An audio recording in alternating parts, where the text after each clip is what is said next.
A estrada de terra que levava até a antiga igreja já parecia errada, antes mesmo de qualquer coisa acontecer.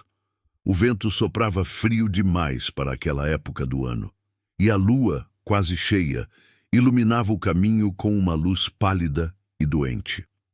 Este relato, sem confirmação oficial, circula há décadas entre os moradores da região, e muitos dizem que ouvir até o fim é o suficiente para nunca mais olhar para uma igreja abandonada da mesma forma. A igreja ficava isolada, nos limites de uma pequena cidade do interior brasileiro, construída nos anos 1940, quando casamentos ainda eram eventos que mobilizavam toda a comunidade. Cercada por mato alto, com paredes descascadas e um sino que não tocava havia anos, ela permanecia ali como um corpo esquecido. À noite, o silêncio era tão profundo que o menor ruído parecia ecoar por quilômetros. A natureza ao redor reagia de forma estranha. Insetos sumiam, o vento mudava de direção sem aviso e a temperatura caía bruscamente. Foi ali que, segundo os mais velhos, uma jovem noiva nunca chegou ao altar. No dia do casamento, vestida de branco, ela caminhou sozinha pela estrada em direção à igreja.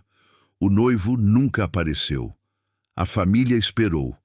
Os convidados murmuraram. O padre rezou em silêncio. Quando perceberam que algo estava errado, a noiva já havia desaparecido. Nunca encontraram o corpo.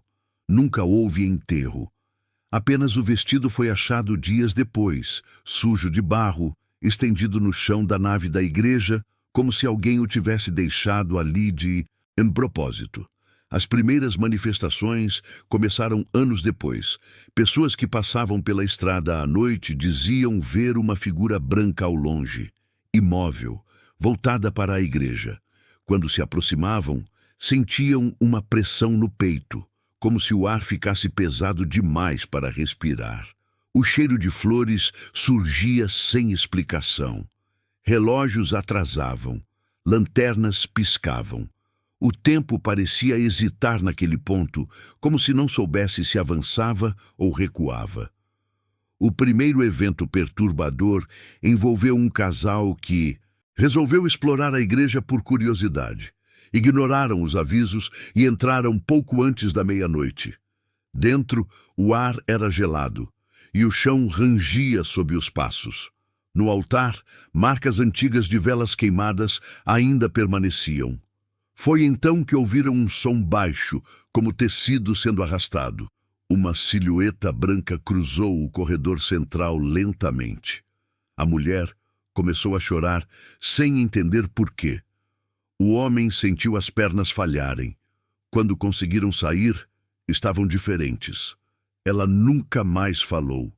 Ele passou a repetir todas as noites a mesma frase.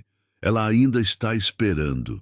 A partir daí, a noiva passou a ser vista com mais frequência, sempre à lua cheia, sempre voltada para a igreja. Seu rosto nunca era totalmente visível, coberto por um véu encardido. Diziam que seus pés não tocavam o chão. Moradores começaram a evitar a estrada. Autoridades tentaram interditar o local, mas placas desapareciam. Cercas eram derrubadas. A igreja parecia resistir a qualquer tentativa de ser esquecida. Nem mesmo as bênçãos da igreja local surtiram efeito.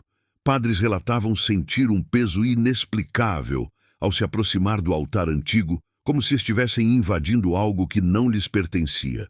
Com o tempo, a cidade mudou. As pessoas passaram a trancar portas mais cedo. Casamentos começaram a ser adiados. Algumas noivas desistiam na última hora, dominadas por um medo que não sabiam explicar. A presença da noiva abandonada parecia se espalhar, não mais presa à igreja, mas à ideia do ritual interrompido, do compromisso quebrado, da promessa que nunca foi cumprida. O clímax aconteceu numa madrugada silenciosa, quando uma forte neblina cobriu toda a região. A lua mal conseguia atravessar o véu branco que envolvia a igreja. Moradores acordaram com o som do sino, tocando sozinho pela primeira vez em décadas, lentamente, uma batida de cada vez. Quem olhou pela janela viu a estrada tomada por figuras paradas, imóveis, todas voltadas para a igreja.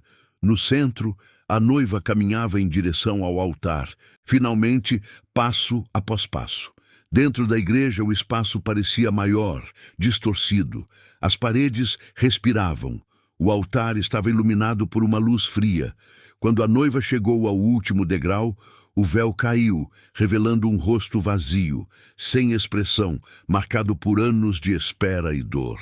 Ela estendeu a mão como se alguém invisível estivesse ali. Nesse momento, o sino parou. A neblina se dissipou e tudo ficou em silêncio absoluto. Na manhã seguinte, a igreja estava intacta, mas algo havia mudado. No altar, havia marcas recentes de passos. O vestido não estava mais ali. Desde então, dizem que em noites específicas é possível ouvir passos suaves se aproximando do altar, seguidos por um sussurro quase imperceptível, carregado de tristeza. A noiva nunca atingiu o altar, mas continua tentando. E talvez sempre tente.